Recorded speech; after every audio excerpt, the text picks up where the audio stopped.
You've got your finger on the pulse, at least. How is D.C. warming up to President Trump? There were reports that he was having trouble staffing early on because the lifers and the experts were wary of his administration. I know a number of people who were wary of his administration. Is the swamp finally embracing the Donald?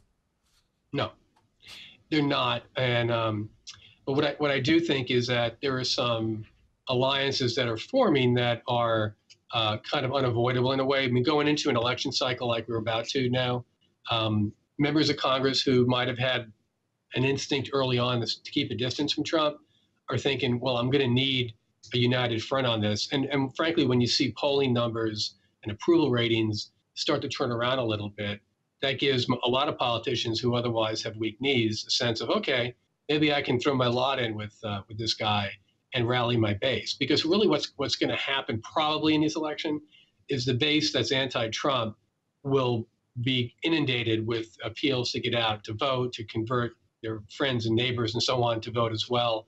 And so it's going to become a base election in many ways. If you look at the electorate and the way it's distributed by congressional districts and so on, if you can motivate your base, and if you're Trump, that means you can win a lot of districts across the country. I think he won about 240 or so in the last election, lost about, I think, 23 to Secretary Clinton, and he won 12 districts that have Democrats in them. So there were 23 currently sitting Republican districts that went for Clinton, 13 or so that went for Trump.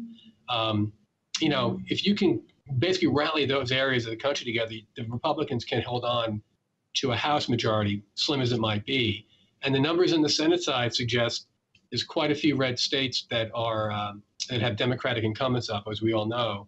And you know, if these numbers start to solidify, if the tax bill law becomes much more popular than it has been, and it's gotten more popular. It has grown in popularity, at least.